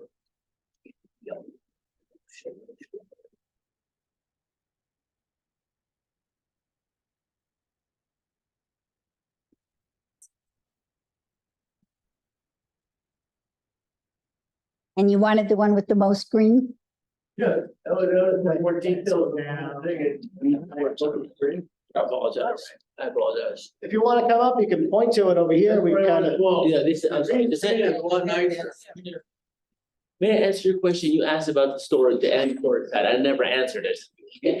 Oh, I'm sorry. Where we're gonna have. Yeah. Right, well, the other one, you had another one, the whole thing was green. All your whole project was green. So this one, sir? So I keep going. It'll come to Right that there, one. there you go. Right here is your pipe, you go from one to the other. Why can't you just go from here to there? You're gonna be far less areas disturbing any wetlands. Sir, so all the panels are connected together and then the conduit is from I the road. understand it, so why can't you take this box and put it down here and then go to there? It's a lot shorter and you're in less wetlands. You're disturbing less wetlands going there. Well, they're not really disturbing the wetlands because they're going to be Going digging under it, suppose. 10 feet down. That's a good question, though. Unless they're- Why go the long way? It's a good question, Sure, but I could, should the board consider it, that is a possibility that I could move it there. Right. The only problem is I would then have to do the access road, because I gotta access that path. So you have to bring the access road all the way. Obviously, there's a there's lot gotta be more an access gravel. road to get down here to put the panels in. So I would take it into consideration. Also, how come you got culverts up here for drainage and whatnot, but you say they're not required down here? I believe, Nick, there is a culvert there, sir. I think 20 Yeah. 20 Yeah, what they're saying is they want to put in a culvert, like a 24-inch culvert, Up here. both places, It is- but not, yes. yeah, there is. yes. but not a, Sorry, I remember you put that. what he was talking about not doing is not putting in a stream crossing. An official stream crossing is a much more complicated structure. And he was defending not doing that. Answer it. How much do solar panels contribute to global warming? We can't answer that. It's not in our, I wish they put global warming in our jurisdiction, but But it's it's not. Back there? When was the actual study done on the wetlands? Was it last year or the year before? last Last year. year. In 23. Yes, 22 rather. Yeah. 22, yeah. 22. So have they reevaluated things as far as since 23 was so wet? You could even get into hayfields to do haying this year because they were so wet all year. How's that gonna affect that whole area? If we get another area like we've had this, another year like we've had this year. Yeah, that's part of the stormwater evaluation, actually. So one of the reasons we have to hire people like Ty and Bond. They evaluate all the off-flow from all those solar surfaces, which is a lot of water, and where it's likely to go and what it's likely to happen. Part of the delineation last year involved taking soil samples all over that entire area and evaluating the drainage. So, Dry last year. yeah, This year's so wet. well, it was pretty soggy last year, but It was. But when they take those samples, they're taking deep Yeah, samples. They're they're- getting many years of, they're not looking review. at how wet the soil is. They're looking at what types it is, at the category of soil, how much at each layer, how much drainage there is. So when they go to do the stormwater, they'll be using the areas. Do you have a soil map in here anywhere? I mean, it's in the application. Yeah, it's in the application, in the NOI, but they map out basically the whole categories of all the kinds of soil and how they drain. And that is a consideration. I'm concerned like the amount of drainage is gonna go down toward the skin. but that's why we hire professionals like Ty and Bond. Yeah, exactly. It is, I think it's a serious concern everywhere in town now. We have issues of, Ted serves on the municipal vulnerability, project, committee, I guess it Yep. is, who are evaluating all that sort of stuff and trying to deal with the most, critical issues of that. So he might be able to speak to that more. That's an ongoing thing, just like this is, the town is looking at all our water flows in town, our bridges. That's why we were talking about Mill Pond earlier, because Mill Pond is a stormwater overflow buffer. So that's all being looked at. All of it's in discussion of some sort. This is just one more project in the whole mix. Dave Schmidt, 586 Glendale. Maybe this is something Ty and Bond is gonna look into, but how loud are these fans that are cooling the rectifiers? They're loud. Wow. It takes a lot of fans. They're big and they're loud. But they can't do it. And the maximum volume is measured in decibels against the original ambient volume. And we've been trying to find somebody who can measure the current ambient volume, so we'll have something to measure against. And Ty and Bond has turned us down on that. They won't evaluate that for us. So if anybody has a clue about who we can go to get that kind of a measure, We have a volunteer. love it. It has to be official, sir. Yeah, it has to be a technical, it's a technical thing. Has to be a certified firm. It can't be just anybody. Who's gonna We'll have to find someone. ensure that these guys are complying with this 10 decibels? I mean, that's not a lot. Yeah, we're still looking well, who makes sure they comply is whoever tests the ambient sound for us now would be in the conditions to test for the sound after it's constructed and tell us whether it fits the criterion or not. If it doesn't, they'll be in violation and they'll be fined or shut down. One at a time. A lot of the questions like that are out of our jurisdiction, though. You have to go to planning board. The noise level that's set by, for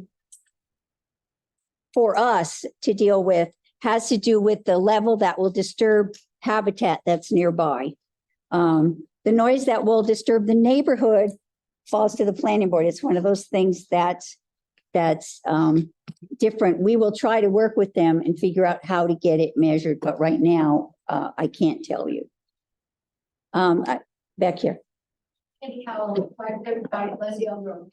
I have a question that I'm not clear about. I was at a meeting where isn't there a grant between East Long Meadow and Hampden looking at water, flooding, big catch basin, and something about Glendale Road being way out of town, the flooding down on Main Street. How, if they're so concerned about this, I don't understand how we can allow possibly more water to run down through Main Street. How, is that gonna be like considered? The MVP project has a joint project with East Long Meadow and Hampden looking at culverts and bridges and the flow, etc. Any project, whether you're building solar or you're building a house, as long as you abide by the rules, have a stormwater management, you have retention basins, you're outside the 25 or 50 or 100 or 200 foot buffer, depending on the case, whether it's a brook or a river or wetlands, all that's being considered. And the applicant is doing that. That's why it's such a weird configuration. If they stay out of what we can control on the riverfront and the wetlands, whether it be solar or a house, once you're beyond that, it falls out of our jurisdiction. As long as they don't go into that control area, which has to do with the flooding and the water flow. It is a general premise in building now that whenever you build something, you have to deal with all the extra water flow you create on your own site. So those. That's why the blue retention basins. One of the things they'll be evaluating is whether those can hold all of the water that would be directed or caught or whatever. That's part of both what Ty and Bond and the planning board will be evaluating. So the idea is not to have any extra water ever go towards the river. Nick? No, just a general statement about stormwater management. So projects don't make more water, right? So there's no more water falls on the solar farm than it fell on the empty farm, right? It's all the same amount of water.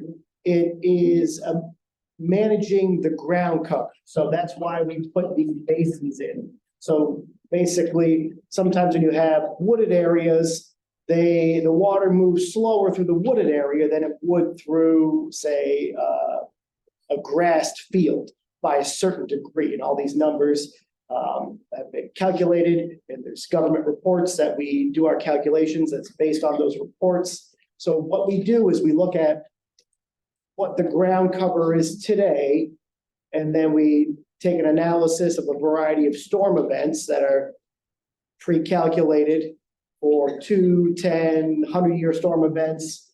And then we compare that to the ground cover that we're proposing. So in this situation, on the right side, we are cutting wooded area. That's why we have 2 stormwater basins in that area, because we're changing the ground cover. Throughout the remaining area of the site, there's minimal stormwater because we're not changing the slopes, we're not changing the ground cover. So underneath the panels, when the water runs off the panel, it's going to hit the same exact field that it hits today through those areas. Yeah, there's, we are proposing that one basin in the bottom to help manage the stormwater, but these projects, they don't create more water. All that water is falling out of the sky no matter what. It's how it gets to its endpoint and how quickly it gets to an endpoint. That endpoint is what affects if you see flooding, if you see raised river beds, river stream beds, things of that nature. So I just kind of wanted to Okay. Our book is this thick they gave us. The planning, the stormwater to the planning board is more than twice this size, right? So Well, they've done yeah. a lot of work. I didn't bring the stormwater report that we, Let's have the stormwater. yes, we do. I didn't bring a copy tonight, but it's about 1.5 inches thick. And we will be looking at it before we finish. Okay, So the fact that you're saying that it doesn't create more water. Okay, biology 101 says if you cut down the trees and the ground cover, nothing is going to absorb the water like it did before, period. Now, the fact that you might have basins for that water to go in, and yes, the amount of water coming out of the sky is not going to change. But what happens when it gets to the ground is going to change dramatically. You've got no plants holding it down. That's not sensible. In addition to that, this meeting tonight, like seriously, to have an important meeting like this and 4 days before Christmas? Are you kidding me? we have. We can't change our schedule. Well, we have rules, within a certain time period of when the application is submitted, we have to have the first meeting. And- That's a set law. Yeah, it's a law. It's, But as we said, there will be 4 or 5 more meetings at least before we make any decisions. No, but seriously. I'm not thrilled about it. I spent this week 8 hours a day getting ready for this meeting. So, it's not for our benefit. it's a state law. We have to abide by it. They submitted, we have to hold a meeting. So it was Kevin's plan to be submitted at this time. So Well, I just have to, I'm the clerk here, but we also, the Conservation Commission we meet the 3rd Wednesday of every month. It doesn't matter what holiday is around, it's the 3rd Wednesday of every month. That's this Wednesday. That's today. Okay. So the decibel level of the sound of the fans or the equipment here, right? So you told us that if that decibel level isn't within the acceptable range of what the decibel level is now, then you're gonna fine it. Well, No, originally, at the very beginning, before it's opened, that gets measured. If it's too loud, they don't get their certificate of compliance. That means they can't go, they can't open. They can't but it's turn it already built. That's. They have to fix it. Then they have to fix it. Anything ever gets done. Then they'd have to That fix makes it. sense. Listen, You can't measure it before it's not, before it's there. One in Munson, the one in Munson, I can find out from her who she ended up ultimately using That would be nice. for the Thank you. sound. That'd be I'll see what great. I can do. That would be very Because helpful. they had to do it because the Yeah. noise is atrocious.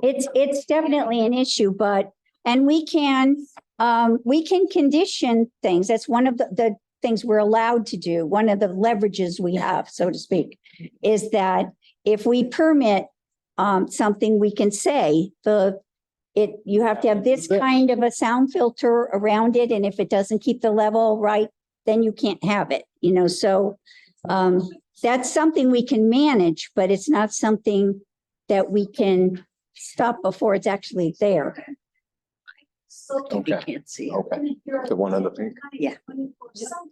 It's not actually as close to that, correct?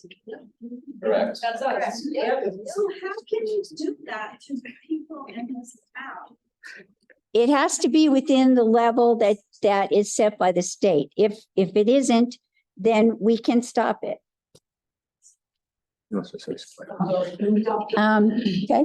No, he wants to say Oh, something. Rory? I was looking for clarification. It was a statement that it'll make noise 24 hours a day. Again, only functions with the sun. So 6 a.m. to 6 p.m. is the only time you'd ever hear any noise. Yeah.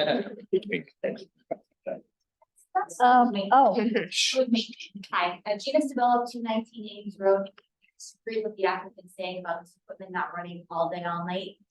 Fans for the transformers run, the battery HVAC system runs 24 hours a day, 7 days a week.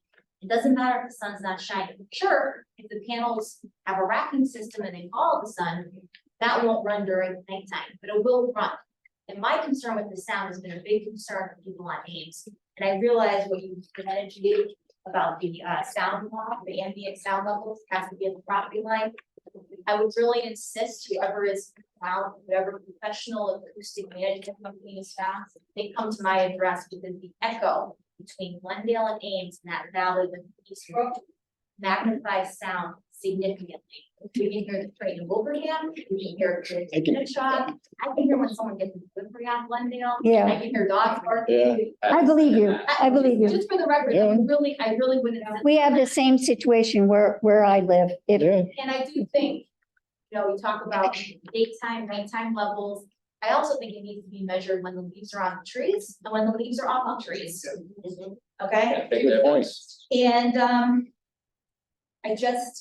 the noise is a huge problem, like another neighbor said, Munson's dealing with it now, and they had to deal with it for over a year before the town would even act. It's been a nightmare, and it's been terrible. well, we will inevitably at some point have a joint meeting with the planning board so that we can address the issues that can be controlled from both, and we will definitely raise that issue.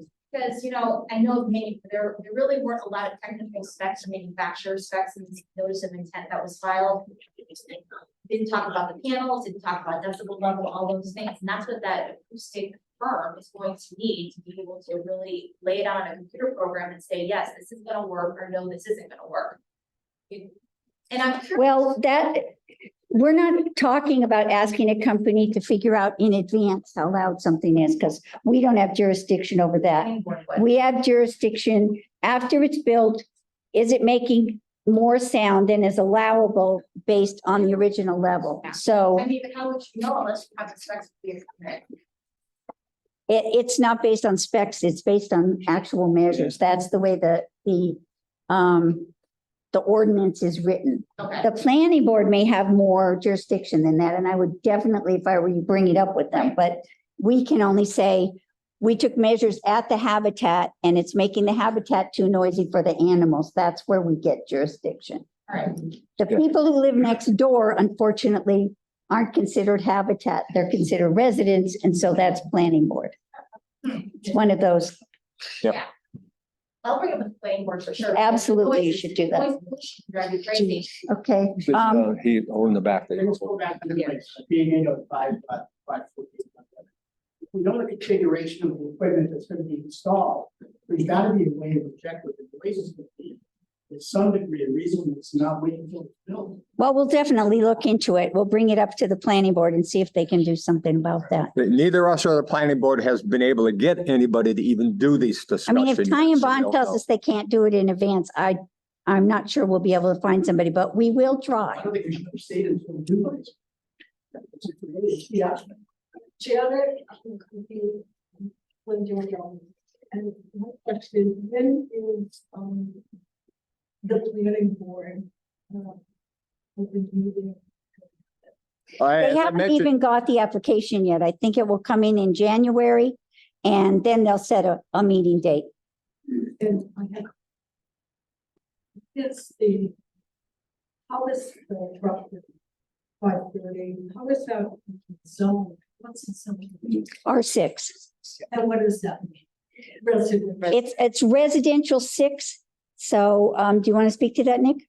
Oh, it's residential 6 and solar is a by right use with a special permit issued by the planning. Yeah. That's how we are. So we're allowed to install a solar facility in the R6 district with the approval of a special permit from the planning board. So if it didn't require a special permit, you could just go to the building department and file for a building permit application and build the whole thing after obviously getting conservation issues squared away. But it requires a special permit for that zoning district for the use. Kelsey, you had a question? Yes, I do. So have you guys looked at the impacts of 5G in correlation with the solar farm? As far as, I mean, right now we have 13 registered towers with 5G all over the mountain. We're a small population of about 5,200 people. That is a huge concern. The impacts of 5G, my mother's from Charleston, South Carolina. We got it shut down in our school system as well as on our kids' playground because of the effects. Kids are getting cancer. They're getting diagnosed with ADD, ADHD, insomnia. They're hearing ringing in their ears. I myself being up here at 542 Glendale Road as my grandparents' home. I'm here on behalf of them. I would take that to the select board. We don't have jurisdiction over that. That is a huge concern. Combining the 5G towers with the solar farms that is projected to be set in place increases radiation, EMF pollution, and will further increase potential harm to our people, our wetlands, our animals, and our future. This is not just us as right now that we're speaking on.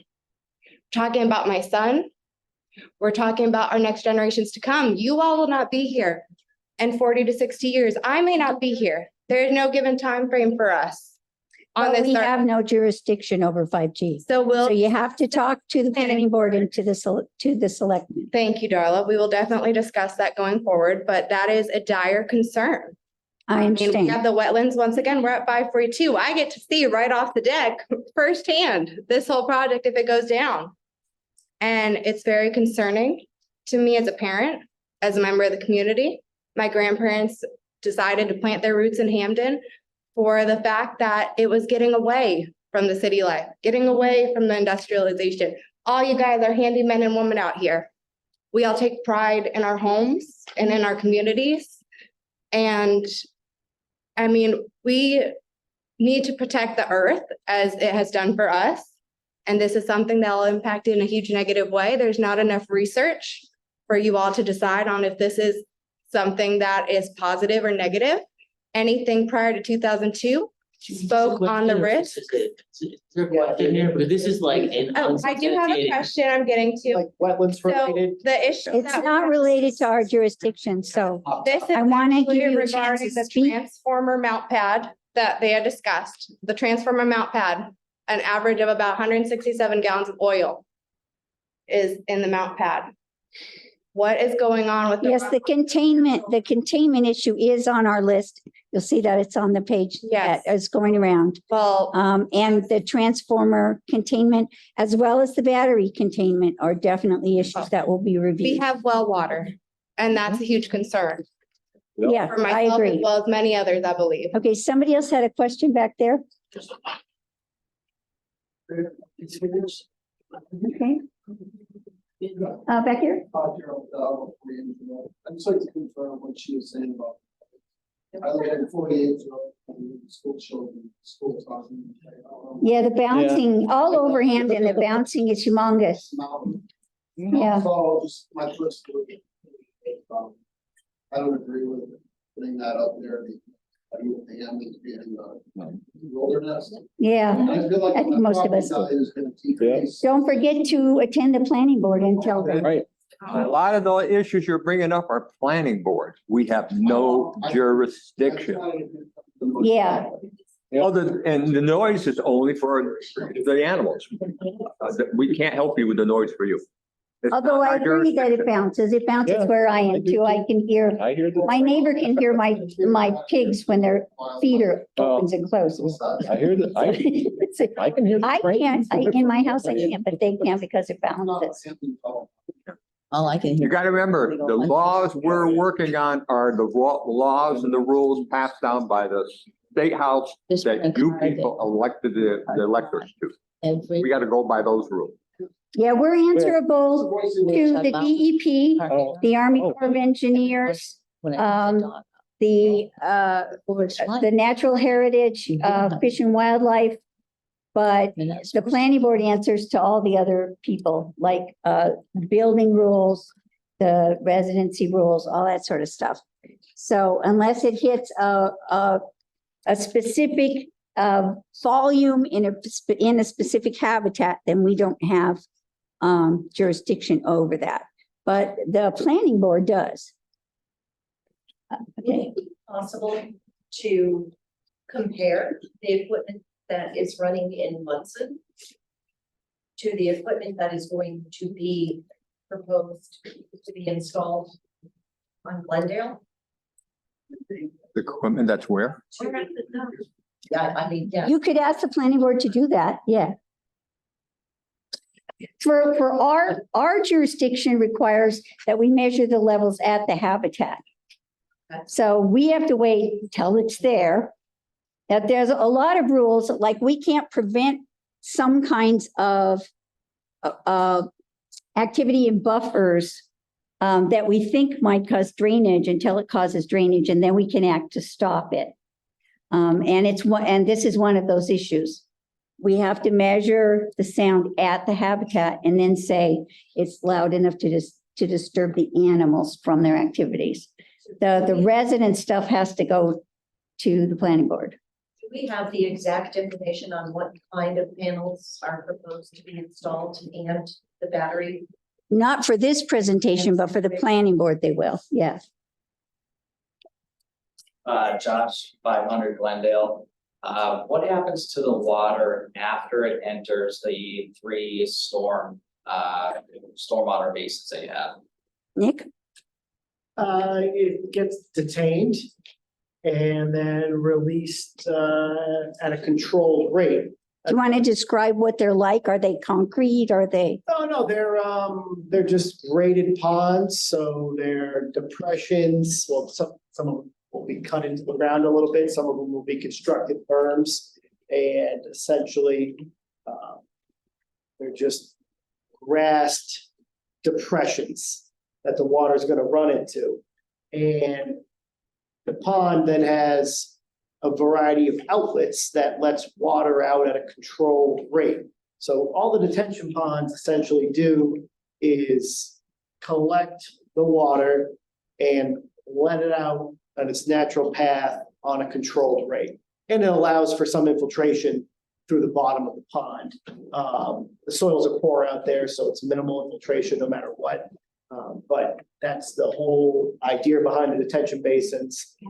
Collect the water, hold it, and then release it at a controlled rate. It's the same thing was used everywhere, sir. There's a bunch in town already. Nick, do you have another question? I just have a follow-up to that. And it almost What works like a happens if septic there is system some anyway. kind of equipment failure, and chemicals leak out of the battery system, the panels, that inevitably is gonna go into those basins. No. So you're basically saying that's gonna leak into our stream. One of the things she just mentioned earlier, we're going to discuss, think of a bathtub underneath some of the equipment to hold it. Or, If there's a yeah, failure, that's gonna leak into the streams, basically. Wow, you're asking If- that, you're if that- talking about double failure then, failure, Yeah. equipment failure of the bathtub with. yeah, those two entities will have to be contained to the satisfaction, into our satisfaction that no leaks will get out. If leaks got out, it wouldn't even be up to us. DEP would have humongous fines and it would cost them a fortune. So they're not going to allow that to happen. Judy, may I make one comment? There's 2.5 gigawatts solar in the Commonwealth in 10 or 20,000 projects. And I've never read an article about any solar panel causing contaminants. Because it is a piece of glass with silicon on either side. So basically allow for an electron to be accepted or repelled, and we capture that with a conductor, a semiconductor. So Yeah. I'm happy to address that at a later point in time, but Yeah, the panels themselves are really not an issue unless they were all crushed or something. But there is transformer liquid and there is battery stuff, and so those will have to be contained. Question. Mhm. Which way are the vehicles going to be faced? For the neighborhoods, and how much heat do they emit during the summer? You're facing south. they are facing south. I cannot answer your question about how much, because that is a very technical question and I'm not equipped to answer it. Because that's talking about heat dissipation and it's a volumetric calculation that I am not prepared. These are fixed panels, right? It is fixed. Yeah, so basically what they do is they find the direction and the angle that gets them the most gain over the whole year. And that's where, it's just like when you put it on your roof, you know, you put it on the part of your roof that faces the sun for the most amount of time. The other question is, the batteries in the panels are toxic when they burn. It's not a question here, but what about the animals? The only battery is where the storage is. The storage is going to be contained, or I'm not going to approve it. Yeah, It's going to have a containment. Batteries are in the field. Huh? The batteries aren't in the panel. Well, wherever they are. The only battery is where that big pink spot was that he was showing. Got the batteries in the panels. That's correct. This is where the batteries are. Yeah, everything's. There are- yeah. The panels only have wires and conductors and things like that. But what if the boats catch fire, the panels catch fire? Like how are the animals gonna be evacuated? Well, that's up to the farmer, don't you think? Yeah, the same way any farm would be evacuated. You know, I think it would be. That's, Well, it is a little more difficult. That's true. now, my last question would be, what is the Conservation's Commission expertise on negative impact of very large solar arrays? Negative impact to what?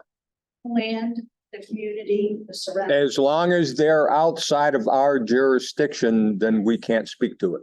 So you don't have any expertise on what's gonna happen to the land, if anything, with these panels?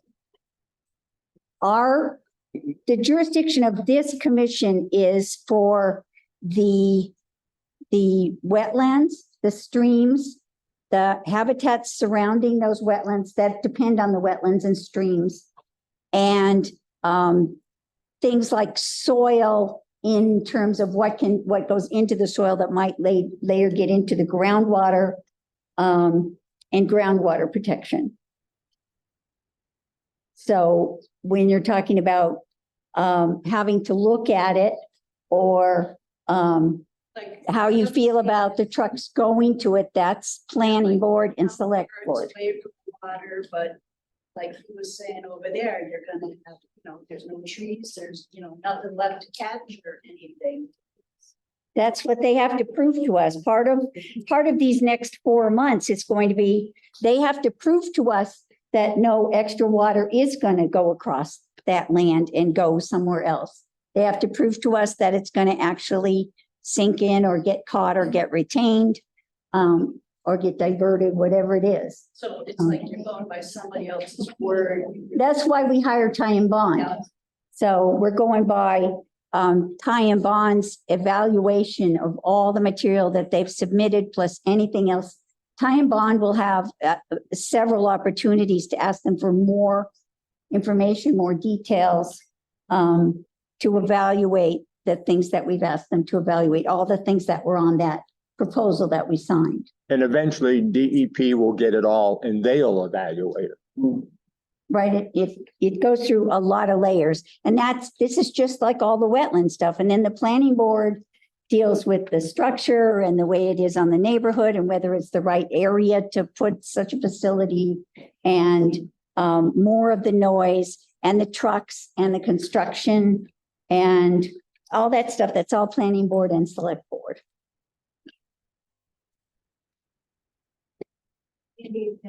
From 535 Glenview Road. I just have a question of logistics from here to the planning board. Does this commission make an up or down recommendation to the planning board, or are you just keeping your stuff here? Then they decide and you come together? I mean, how does the logistics work? For things that we cross over on, we probably somewhere in about February, we'll have some kind of a joint meeting where we're both there to address issues that we both have partial responsibility for.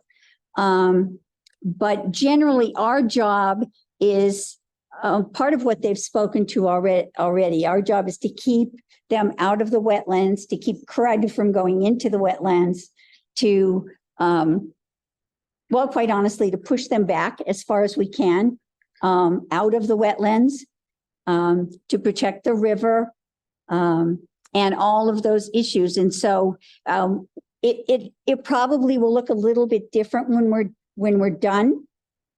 If there's parts of it that we find threaten any of those things. But then when it goes to the planning board, they look at a whole nother set of things. You don't say up or down with the planning board, you just. We just adjust. And if it's adjusted to our satisfaction that we've protected what we're allowed to protect, then we have to approve it. But if it's all adjusted, the most they feel they can adjust it. And we can make a justification to DEP that it's not going to protect those things we're supposed to protect, then we can turn it down. And is someone on site while they're doing all this to make sure that all these wetlands? Yes, there's two ways. One is during the construction, there's usually monitoring that's required. Certain personnel have to be on site during all the building to make sure somebody's not driving a truck across the wetland or some other kind of thing. And then one of the things we are allowed to do is put conditions on the project. So we can say, you have to test whatever it is. You have to test the water every month for the first 3 months and make sure nothing from that is getting out into water.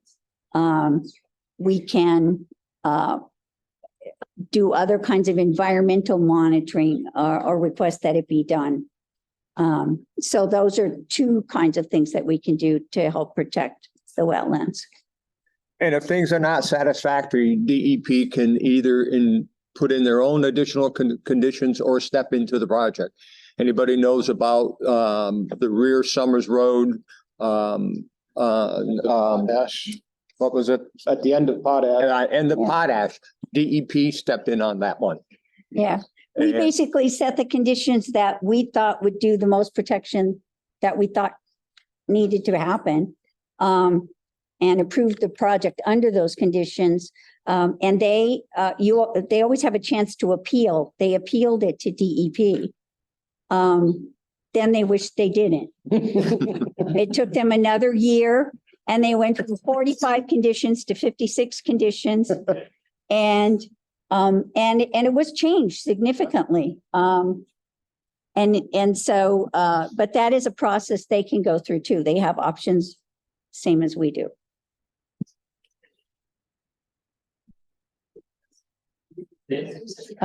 Kelsey.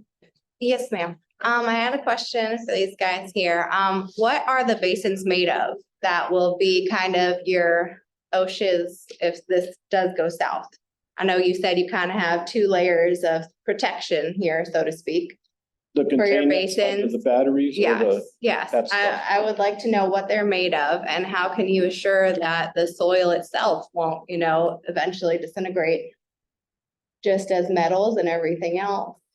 I don't think we're at that point yet. We'll be looking at that in March. Sealed Yeah. containers. But is that What kind of the materials fire containment underneath it? All of that has been, Lithium ion batteries. they're all approved, On the table in front of you. Right. all approved, and the catch panel that they put in the tub is gonna have to be an approved Material. standard, industry standards and state approved. But y'all can't tell us the type of material. Oh, that's too far away from, No, they'll have to work that out with the fire department. So they can't make a statement now That's because too that far will away be yet. We're adjusted not to near fire that. department specification. I mean, if that's something. Yes. One more question. I mean, typically we don't put third containment. It's just the container in multiple other situations that have been installed. we've got a couple here, Okay. we got a couple here with But if that's containments. something that you guys would like us to look into, we're gonna look into it, but we don't have anything designed currently. Okay. That's where we're at. Yes. Picture in my head, I don't know if anybody else is. Okay. How big area do these batteries take over? Like in this room, is it like the whole room? Batteries? I'm trying to picture, is it? Can you speak to that, Rory? Thing that's making all. the Big as a bus? all that stuff. I wanna know how big that is. About the size of this thing here, maybe? 4 10x20 shipping containers, maybe a little bit bigger. Oh, That are, again, think of that, look, it has racks. I'm trying to picture it. Or Yeah. 20 shipping containers. Wait, that's Well, a good yeah, bit. but that is- Is it as big as this room? No, No. no. Quarter this one, third.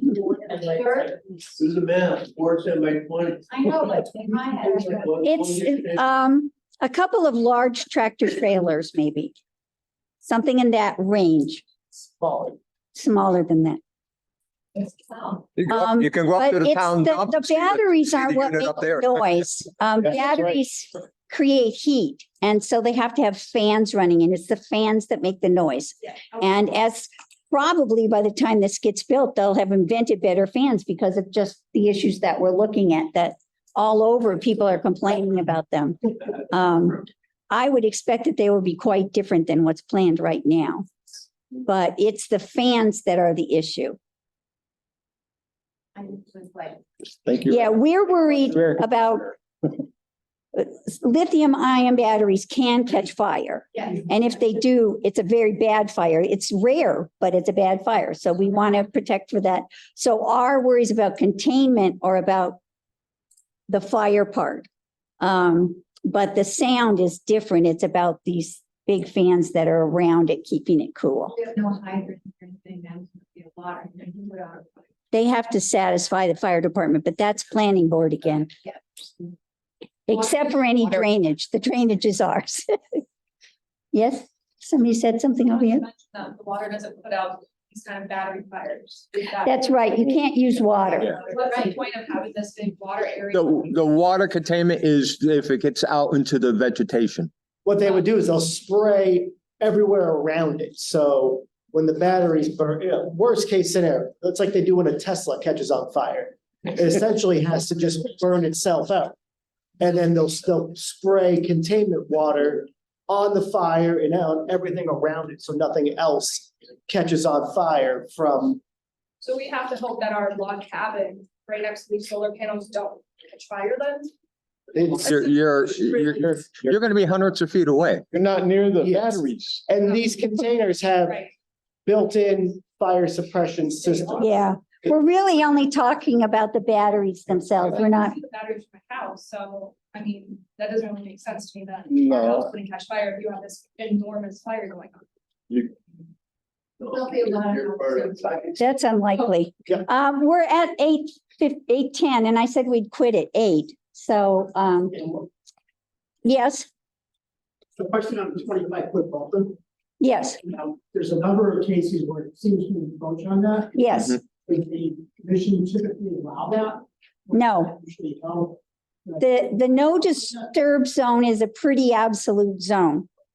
But Is that the commission to the planning board? that's our decision. That's our zone. That's a no disturb zone for the wetlands. And we can turn that down flat if it goes through the no disturb zone. More typically, we try to absolutely minimize it and push it wherever we can. As they said, they've already pushed, for instance, at that upper one, they've pushed it out so that it goes through the least part of the no disturb zone. But yeah, it's almost an absolute zone. As much as we possibly can, we fight for that zone because it's kind of there's a 100-foot buffer, but we fight for that last 25 feet pretty fiercely. So it'd be something we have to look at. Ty and Bond will look at, DEP will look at. Yeah, And just to kind of reiterate on that, the two areas that we're dipping into it we're constructing access driveways to gain access to upland areas. So these aren't just yeah, there's a logic to it, but getting into the 25-foot zone to put more panels in. yeah, We're no. only doing that to construct the required infrastructure to gain access to that right. Yeah, And you they're putting explained in a that. culvert that So But that's Kind of what we come have to back. look at. we minimized it to the maximum Yeah. extent that we could. We will look at it Yeah. and Ty and Bond will also look at it. And if they have any advice, we will probably take it. So then the plans would be updated at that point to continue. the process. Right, they keep all the time that we're talking over the next 5 months, they'll keep, squishing and pushing and changing. There are panels. Not In the the- 25. Yeah, there are in a couple Where? places, The two panels are in the 25? aren't there? No, Right up against it, I think. only. Yeah, right. they're against it, but they're not in it. Yeah, In the 100. they are in the 100-foot buffer. So that's something we have to discuss. Yeah. Because we can say we don't want them there. We can push them a certain distance. We have on occasion pushed the 200-foot. And that's. got to Yeah, be for the discussed. riverfront, there's a 200-foot 100-foot, buffer. and we have enforced Resource that there, it's not even a buffer. on Mill Road. Whether it's going to apply here or not, we don't know yet. Too early into the, Yeah, we have a different amount of ability to push depending where it is and what it is. You know, the 100-foot resource area around the river, the 200-foot resource area around the river. The buffer zone around the wetlands, which is 100 feet, or the no disturb zone, which is 25 feet. So, yeah, we'll be discussing all those things many times. Yeah. The last meeting I came to, the committee voted to approve the plan. We approved the delineation. Is that all you? All we did. That's all yeah. we did. We approved where they drew the green lines that say where the wetlands are and exactly where the streams are and whether they're perennial or intermittent Right. and the tested soil types.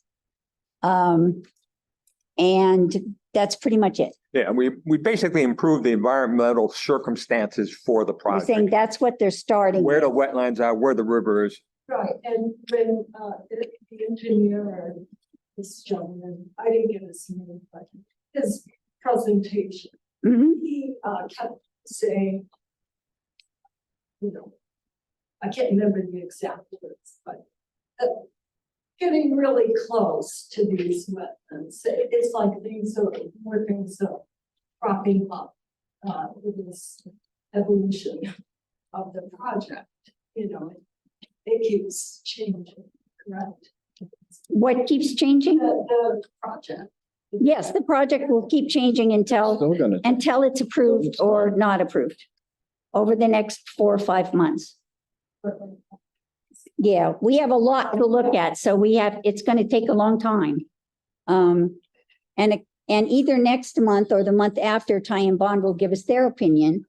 And they may ask for more information. They may say they want, one typical thing is alternatives analysis. They're required to submit alternatives analysis for many of the things they say they have to do. And so Ty and Bond may ask for a particular alternatives analysis. We can ask for shade studies. Do they really have to cut as many trees as they want to treat to get sun to the panels? So there's all those things that over the next 3 or 4 months we'll be looking at and discussing gracefully, but pushing it back and forth to see what we can get the maximum protection that we want. One quick question. On the far north side, where I think Nick said Mhm. they were going to apply for a special permit. That's with the planning board, because That's they're the going close. to the Yeah, it's border. because it's within that 100-foot from the No, it's property because they line, go, right? yeah, the property line. Does the planning board have the authority to say yes or no? Yes, Yeah. I, as a homeowner, that's going up to. No, no, it's planning board. yeah. That's why you You go to the. board. that's why you elected the planning. That requires a special permit, not even just a building permit. So you can go to that meeting too. Oh, I will. And yeah, but that's the planning board special permit. It's not even in the normal planning board. Planning board denies their permit. The waiver. They can if they They want. if can, that's they what can say no. Then they have to Then redesign they it. can either not build it or they can try to redesign it so that it doesn't go there. Or they can go to arbitration or they can go to legal. Yeah. And the reason why we're asking for that is to not Right. have to cross. Yeah. that- That's the lead. I mean, if planning board, At this point. if planning board said they want them to push it 100 feet out, then we would say, we don't want you to push it 100 Yeah. feet out because it's going to go in the wetlands. And then we have to come to some, You cut down how many solar panels? you know, they could, well, it's Well, that it's would not, eliminate that that particular whole thing is a road. It's not a solar panel. No, but the point is, then we would look for some resolution. Can they make it go up and over? Can they make it, that's something you deal with when we get to that point of the discussion. The other flavor didn't work for them about. No, they're not. R6 allows solar. It just has to be permitted solar instead of By state law. what's it called by right? Which essentially means in some districts you can just build it and nobody can say anything. And in other districts, it has to get a permit. This is a permit district. In some districts, you can't build it at all, but we have very few of those in Hampden. Yeah, and then if the planning board denies it, then they'll just go over. Then that's up to them. Not unlike what we're doing with the storage containers now. Exactly. All right, I'm going to close this meeting. All in favor? Hearing. This hearing, I'm sorry, close the hearing? Yeah. Extended? Yes. I'll stay after, I'll sign it. And sign it, okay. Make sure. We could extend it to January meeting, or if you want to just do it, we could extend it to like April and deal with it then. Let's just do the next one and then, well, how long the time bond? How long the time bond estimation? Time bond, isn't sure they can do it by January, probably February. So again, I'm happy to give you the January, and if you need more time, I'll leave something on. I'll give you January. I need a hammer. Our meeting is still open. Hearing. No, I don't, but I have a blank one. I didn't make one out for today. This is the hammer one, right? Yeah. Yeah. I think that's why she did everything beforehand. That's why I did everything. Right, makes sense. I know.